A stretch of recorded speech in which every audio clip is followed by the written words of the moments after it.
Sa darating na halalan sa Bangsamoro Autonomous Region in Muslim Mindanao o BARM, nagbabala si Pangulong Marcos Jr. sa mga may planong manggulo sa nasabing aktibidad. Kasabay naman ito ang pagtiyak ng Pangulo ng isang tapat, maayos at may kredibilidad na eleksyon. Yan ang ulat ni Alan Francisco.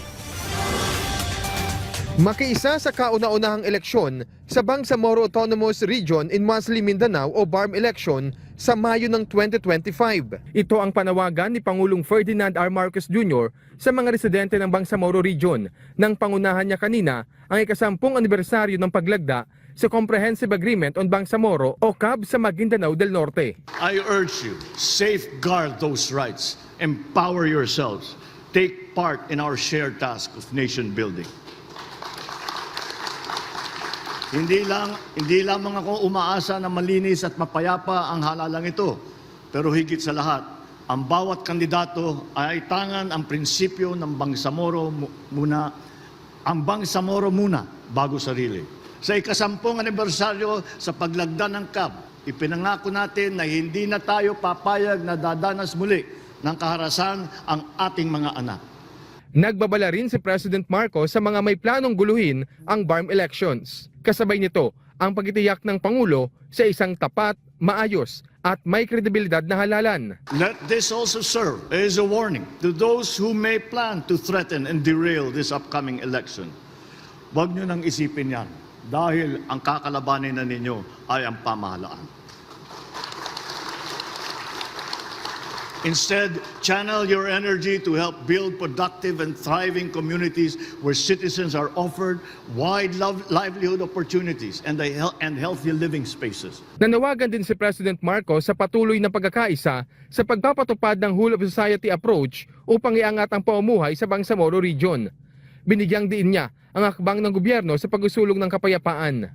As we embark on a new chapter towards reconciliation, which shall be bolstered by the fast approaching start of the amnesty application by the National Amnesty Commission, I am once again conveying my commitment to the normalization of the Bangsamoro communities, especially to the MILF and the MNLF members. Nilagdaan ng CAB sa pagitan ng gobyerno at ng MILF noong March 27, 2014 o 17 taon matapos ang peace negotiations na nagsimula noong 1997. Nagpasalamat ang Pangulo sa mga peace partners mula sa MILF at sa security sector, sa iba't ibang ahensya ng pamahalaan, sa mga LGU, sa mga miyembro ng Bangsamoro Transition Authority at sa iba pa.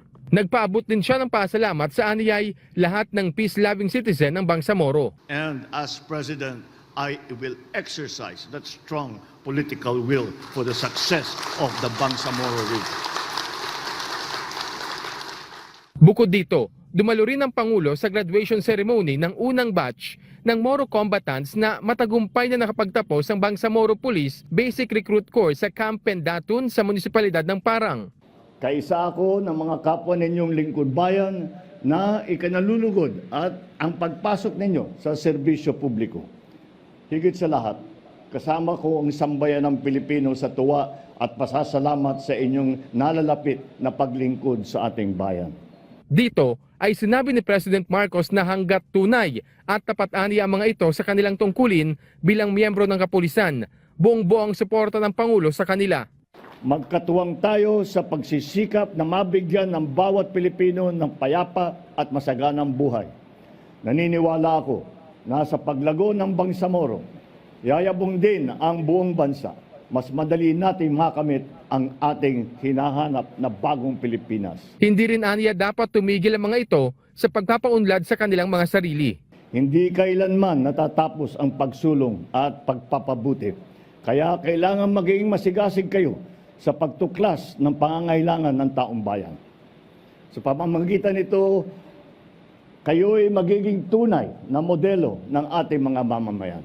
At ang mga graduating trainees, sabi ng Pangulo, ang tutulong sa pagsusulat ng isang bagong yugto ng Bangsamoro. Samantala, binisita rin ng punong ehekutibo ang headquarters ng 6th Infantry Division sa Camp Brigadier General Gonzalo Cionco sa munisipalidad ng Dato Udin Sinsuat sa Maguindanao. Alan Francisco, para sa Pambansang TV, sa Bagong Pilipinas.